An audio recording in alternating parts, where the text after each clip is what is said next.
Hello and welcome to the COP30 newsroom here at High House, live from the COP site here in Belém, Brazil. Every morning, we're bringing you behind the scenes on the biggest stories of the day with a selection of the best climate journalists in the world. Today, I'm delighted to be joined by Polita Clark, Associate Editor at the Financial Times, Wei Chin, journalist at Lian Zabao Singapore, and Jeff Young, Environment and Sustainability Editor at Newsweek. Thank you very much for coming on. So, we're going to start today with this story about the roadmap for how to cut out oil and gas. This is from the Financial Times this morning, a building coalition on this. Polita, tell us about the story. So this is a really interesting story in COP terms, especially. I have to say, to the outside world, it might seem fairly obvious that if you're going to tackle climate change, you need to tackle the main cause of global warming, i.e., fossil fuels. But talking about fossil fuels is very difficult at COPs. But President Lula, the Brazilian presidency, have made it clear that they want to try to get a roadmap, a sort of a guide for how to wean countries' economies away from fossil fuel, agreed at this COP. And so far, as we reported today, a number of large countries, large economies, the UK, Germany, France, Kenya, Colombia, are all very much of the view that this should happen. Now, whether OPEC countries, oil exporters are going to allow this to happen is another thing. We'll see. But in COP terms, it's quite a big deal. Yeah, I mean, a roadmap it's a slightly jargony term. What is a roadmap? What does it actually mean? That's very well put, Andrew. I think it is a jargony term and it's deliberately vague because otherwise, because COPs operate on consensus, it would be very difficult to get agreement. But essentially, what the proponents of this proposal are hoping we'll get is some guidelines for how fossil fuels usage is decreased, by whom, by when, ideally, and how countries that rely heavily, say, on fossil fuel exports may be compensated. I mean, that's something that a lot of countries would be pushing for and others would be resisting. But nonetheless, that's the idea is, what are the mechanics of basically helping countries to move away from fossil fuels that have made a lot of countries here at COP very wealthy over the last couple of hundred years, and a lot of others are very keen to emulate that wealth by exploiting their fossil fuels. Are saying, well, hang on, if we're transitioning away, is it really fair that you expect us to do away with all the wealth you've accumulated by exploiting these fuels? I mean, surely if we're going to have an orderly way of organizing this, let's have some rules. Wei, what are your thoughts? Um, I definitely agree that, the transition away from fossil fuels it's a very sensitive topic, right? And I think within the COP venue, there are also reports that there are many lobbyists, right? So you have to get that kind of momentum. I think from coming from a Singaporean perspective, we are definitely supportive of the transition away. I mean, in Singapore, we launched the collision in COP28, and actually just earlier this week we launched a report to say that there across the 15 Asian markets, about a third of the fossil powered coal plants can actually be retired earlier to generate what we call transition credits. Right, essentially, if we were to retire all this for these power plants, we can remove 1 gigatons of carbon dioxide every year. And I think at this point in time, Singapore is trying to also get more people to come on board on this coalition so that we can generate more credits and also accelerate the transition away from fossil fuel, especially within the Asian region. Yeah. Very interesting. Jeff. So, from the US perspective, of course, the Trump administration would like to take that roadmap and put it in reverse. We are very much in retreat toward more fossil fuel use in the US, and not only within our borders, but there's been a lot of effort by the Trump administration to pressure other countries to drop their climate goals, buy more of our exports. We're the world's biggest exporter of oil and gas. Liquefied natural gas, LNG, of course, is a big product.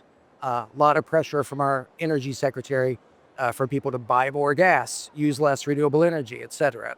So to what degree will the Trump administration try to sabotage, frankly, that roadmap effort? That's an interesting thing to watch. Later today, the U.S. Senator Sheldon Whitehouse from the biggest little state in the union, Rhode Island, who is the ranking Democrat on the Environment Committee. He's scheduled to be here at COP. That would make him the highest ranking U.S. official to attend so far. He's been very vocal, warning about the Trump administration. He's a climate champion in the Senate, I should say.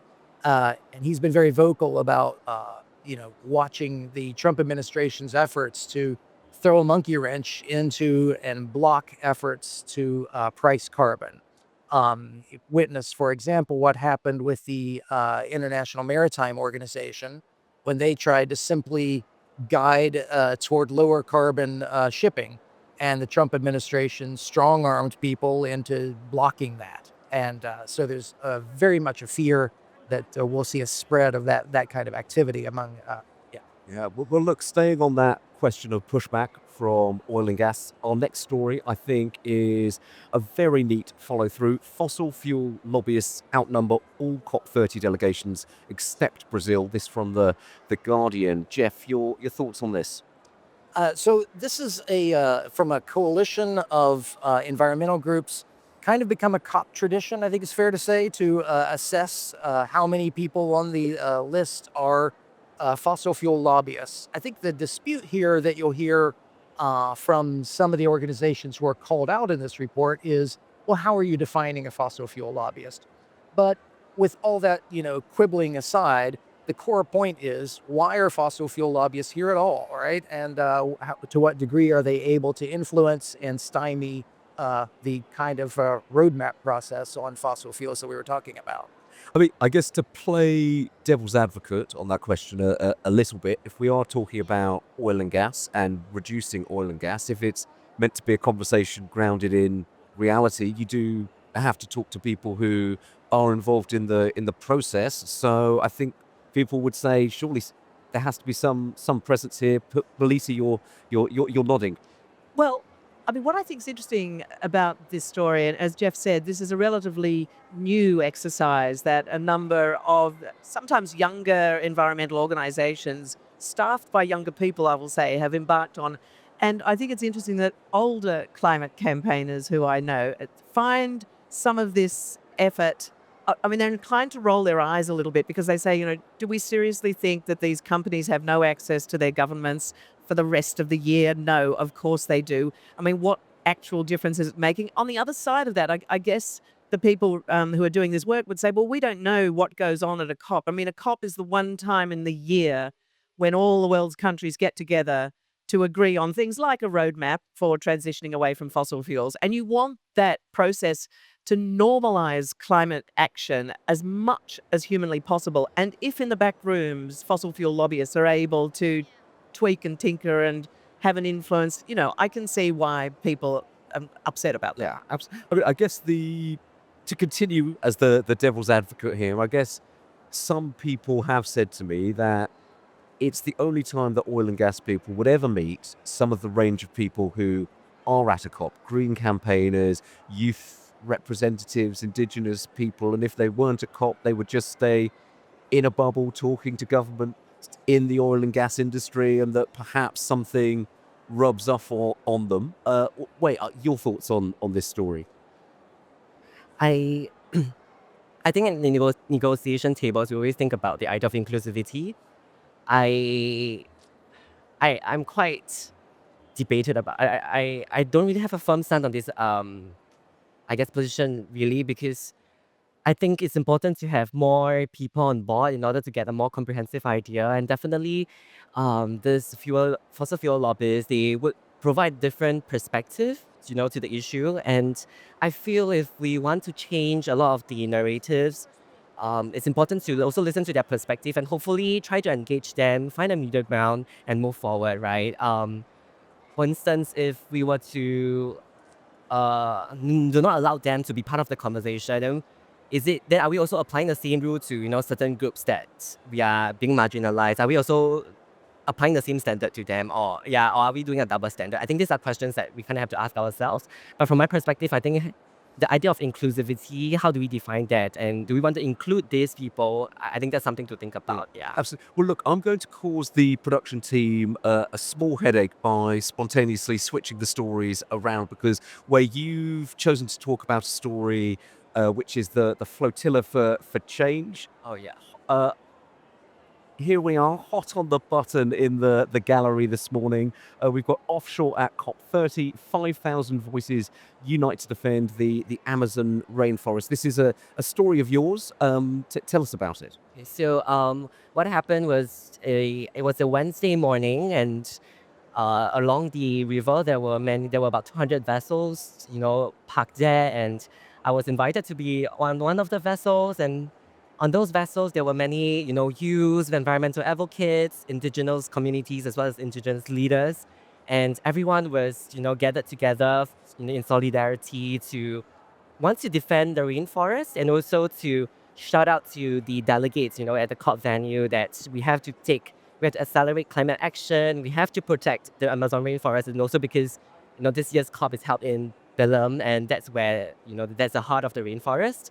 And I think one of the core issues that they wanted to tackle was that the Brazilian government wants to construct this railway that's 933 kilometers long that cuts across part of the Amazon rainforest. And the indigenous communities felt that, their voices are not being heard, and so they wanted to take this opportunity to reach out to media. And I mean, for myself, I'm from Singapore, so if I were not here and I was not on the ship, I probably wouldn't, get to meet and interact with some of the indigenous communities. And so, people back at home, back in the region, will not be able to get to know some of the issues and struggles that they are facing. And I think that demonstration was also very peaceful, right? And then so it juxtaposes with the I guess supposedly in a way that's more aggressive kind of interaction that happened at the COP Blue Zone venue, right? I also posed this question to the indigenous communities, right? What are your thoughts? And they were saying that so there are two sides of the story. One is that, these people who took the more aggressive approach, they may be just a very small part of the community.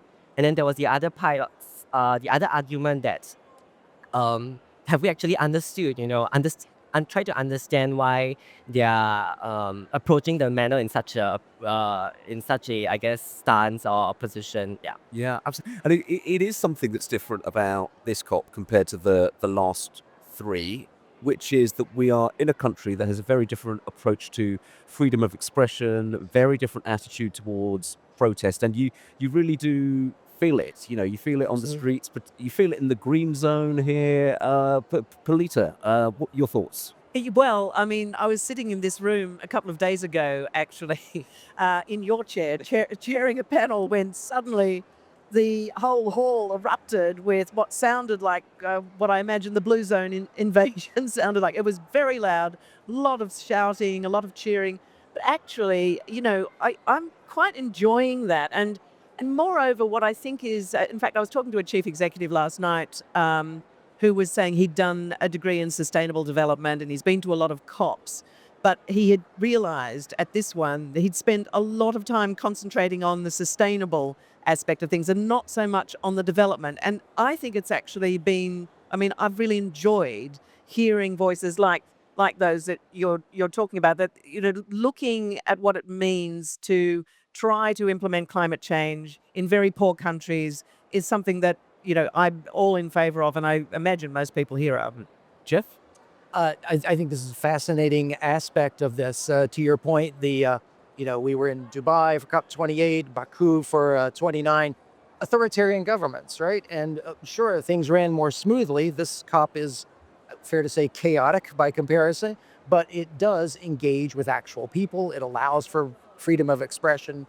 Just this morning, the main entrance to the Blue Zone was temporarily blocked by a group of protesters. I'm not exactly sure who they were, but you're seeing protest, you're seeing excitement, you're seeing expression, which was really lacking in the previous two venues because these are simply not governments that allow for that type of thing. Mussolini made the trains run on time. Does that mean we want that kind of approach to a COP? I don't think so. Yeah. Well, let's look at this letter, though, from the United Nations that was sent about some of these issues, because it is very vibrant here, but there have been logistical challenges. Obviously, there was the issue with the protesters on Tuesday. Apparently, a large protest due for tomorrow as well. People at the United Nations, according to Bloomberg this morning, are not happy. A letter written from Simon Steele, the head of the UNFCCC, to Brazil, saying improved security conditions at COP30. Bloomberg saying the letter covers not just security, but other issues that there have been around the heat, the temperature, access to internet power, this sort of thing. Polita. Yeah, well, I mean, as Jeff says, it's been slightly chaotic. People have fainted inside the pavilions, inside the COP venue, because the air conditioning hasn't been working. I have no idea what the actual temperatures are, but I mean, it's unbearable. I'm afraid that one of I shouldn't laugh, but there was a story that was published today about a delegate in very sensitive meetings on carbon markets who went to get up from his chair, and he'd been sitting there for so long the plastic had kind of welded his legs to the seat, and when he went to get up, he nearly fell over. I mean, but, it's would have been funny in retrospect, but I'm glad I wasn't that person, and any one of us could be, because the conditions are kind of sketchy. There hasn't been water in the toilets on the first day. There wasn't toilet paper for a little while there. There are, things that are really just make working life a little bit difficult. I think the security aspect is, there's a very interesting story that Bloomberg's got there actually, because, I think that is the main concern that people have, that we haven't really seen so much. As Jeff said, the great thing about this COP is that it is very easy, and it's very welcome to see all of these people are able to protest. But if security makes people feel unsafe, then unfortunately, that's a bit of a downside. Wait. Okay, I'll just talk on the condition first. So I think at the pavilion side, I think one is definitely the air conditioning wasn't available, and a lot of the structures came in very late. I think on the Sunday evening, a lot of the pavilions, no, in fact, on Monday morning, a lot of the pavilions were still not ready yet. And recently there were a couple of pavilions where the structures actually start having holes on the ceiling. So then a lot of the logistics have to be done. In terms of security, definitely agree that if we do not tighten, especially with the protests that's, expecting to come, it would deter people, from maybe wanting to come to the venue. I think this morning when I received that there was the message that people are demonstrating outside the venue, I texted the Singapore group, and then people are like, oh my God, what's happening? Because back in Singapore, we don't actually see, demonstrations happening on the street. So I think that's something that I guess maybe the presidency have to think about. Yeah. Absolutely. I think it's no secret that there have been tensions for quite a while between the UN and the hosts about the logistics here. If you remember, in the summer, the UN Bureau got involved, where there was a lot of pressure from countries about the logistical challenges here around accommodation as well. It's meant that people have spent smaller delegations. It's been a slightly smaller COP as a result. Do these logistical challenges? I mean, I know it's very hot and a bit unpleasant, but does it actually impact on the results? Do you think, Jeff? Well, I guess we'll have to wait and see. It has impacted the participation, definitely. I spoke to several companies who were weighing whether or not they could come here because of the expense, because of the lack of accommodations, etc. It's a fascinating choice to put this here. Lula could have picked Sao Paulo, he could have picked Rio, etc. But he said, I guess, I want this in the Amazon because you need to see really what this is about.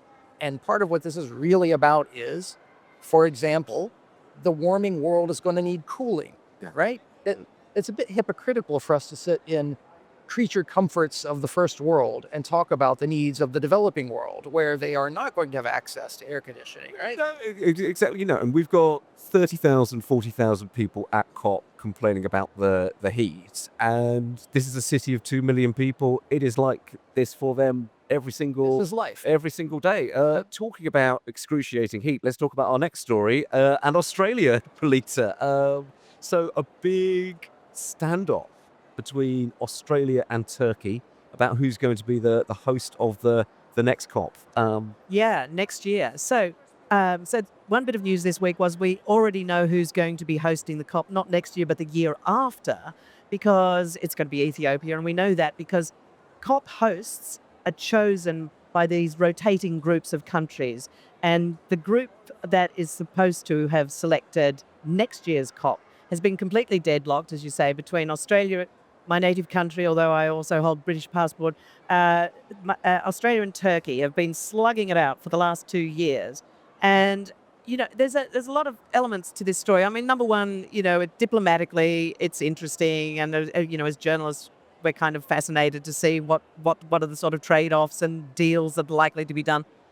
And then logistically, these things are so enormous that if you don't have a lot of time to prepare, and even when, Brazil's had a couple of years to prepare this, and admittedly, there have been challenges of the location, but still, it's hard. You really have to spend a lot of time getting everything right and getting everything in order. So it's not good. Diplomatically, it makes it difficult because one of the jobs of the host is that they're supposed to basically deploy their diplomats to run around the world and try to get as much agreement ahead of time so that the COP itself is just where the decisions are laid out and finalized. So that is difficult. But my main concern about this is the second time in 2 years that this has happened, because there was a big fight over last year's COP and it wasn't decided till the last minute, which is why Azerbaijan got it.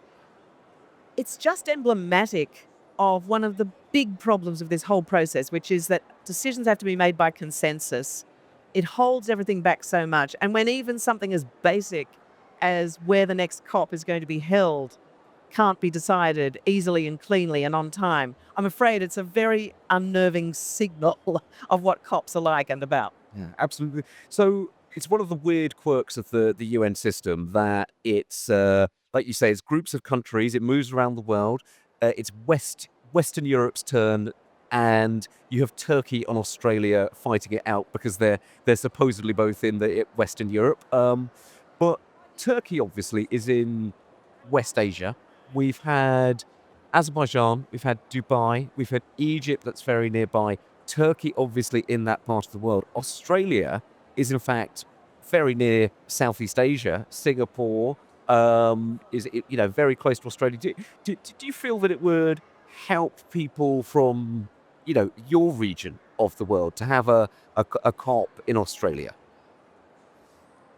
I think definitely it would help, in the sense that also because Singapore and Australia, we do have a very strong cooperation, partnership as well. And I think it will also accelerate a lot of in fact, not just Singapore and Australia within the region as well. I think might accelerate a lot of the work that's needed, to push for whether it's transition, whether it's finance within the region. So I think that would definitely be helpful. Yeah. Jeff? The only thing I would really add to this is from an issues perspective, I've heard certain people cheering for different venues to better represent what they want to be the focus.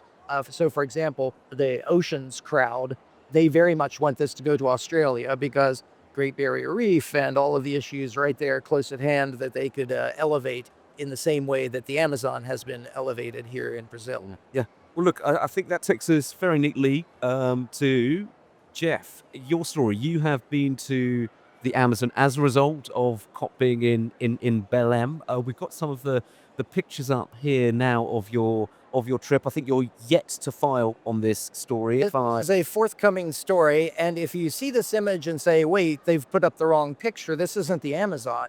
Well, that's kind of the point of the trip, is this is where there used to be the Amazon forest. This is deforested, degraded land that a company called Green, that's Green, they've bought this enormous, sprawling property in the neighboring state, don't ask me to pronounce it, where they are attempting to regrow not just trees, but an actual forest. So the picture that we're looking at here is obviously very degraded land, completely denuded. They've eliminated the grasses, which would smother the tree seedlings, and planted a variety of seeds to mimic the composition of a forest, which they will change over time. It's a fascinating operation. I was really impressed with how serious they are about trying to address one of the core issues here with carbon sequestration. So this whole operation is paid for and premised on the carbon credit market, which is, of course, highly controversial area. And one of the big controversies is if you're paying someone to plant trees to store carbon, how do we know that those trees are going to exist long enough to really store that carbon? That's the permanence issue. And this is a key debate around how much we can depend on nature based solutions to draw down the carbon. On the one hand, we're absolutely going to need nature. The IPCC, from their very first reports, have made this very clear that we can't meet this crisis without nature on our side. And especially as we overshoot targets, we're going to need nature to draw down the excess CO2 that we've put in the atmosphere. Trees, a big part of that, obviously. But how do you make it permanent? These guys have a very sophisticated fire alert system. A fire broke out while I was there. Um, in time, this will begin to look like a small scrub forest. Over more decades, this will begin to mimic in biodiversity, carbon sequestration, social benefits to the surrounding community, a true forest. That's the goal. Will it work? I'm reminded of the wisdom of the great Yogi Berra. You should never predict anything, especially the future. So I don't know. Will this work? That's the big question. But as I mentioned, the Earthshot Prize went to these guys for the approach that they're taking on the ground from the ecology perspective and in the markets from the economics perspective. It's a very interesting blend of the two. And by the way, ecology and economics, the same word from the Greek, oikos, which means house. Is how we manage and pay for our house. So really fascinating place, and I'm looking forward to diving more into this subject. And I'm looking forward to hearing what my colleagues have to say on the whole carbon credit issue. Well, yes. I mean, I just going back to what we were saying earlier. I think one of the benefits of coming here and meeting people who are doing this sort of work, and in Jeff's case, you're very fortunate to have been able to go and see it in the flesh. Um, I mean, I was talking yesterday to a guy, Giuliano Salgado, who's the son of Sebastião Salgado, the photographer, Brazilian photographer, and he's been for many years leading this work to restore a really large area, the size of Belgium, actually, down in the southeast of Brazil. And I was asking him, well, are you hoping to be able to draw revenue from this with carbon credits? And he said that they had been trying and trying for years to find a way to do that, and they simply couldn't because the rules and regulations, which are obviously required, as Jeff says, there are all these credibility issues around offsets and credits, but they're so stringent that for their small landholders and their, very modestly paid farmers, it's really difficult for them to try to get all of the paperwork done and tick all of the boxes that need ticking and to do all of the accreditation to ensure that the credits are sound. So it's just not working for them. So I mean, I hadn't realized that was one of the problems on the ground until I came here and spoke to him. So very interesting. Wait, in terms of carbon credits, okay, Singapore's position, we have been co-facilitating Article 6, right? And then in recent times, we have been trying to accelerate and develop markets, especially within the Southeast Asia region. I think we've been signing a lot of implementation agreements with various countries to start projects rolling out. And the idea is also to sign more implementation agreements, especially within the ASEAN and Asia regions, and to have a streamlined standard, because there are many standards out there, guiding the different carbon credits projects. So what we are trying to do is to have a commonality, a common um, kind of like guidelines, whether it's by the go-to-market collision, which was between Singapore, UK, and Kenya, and then recently there have been, I think, 11 countries in the collision now.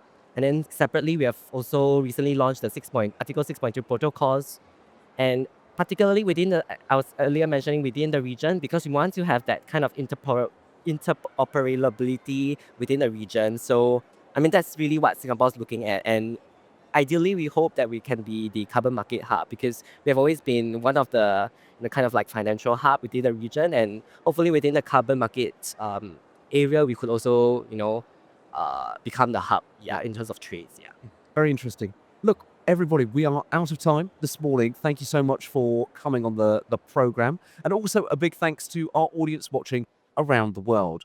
You've been tuned in to the COP30 newsroom here from High House in Belém, Brazil. Thanks for watching.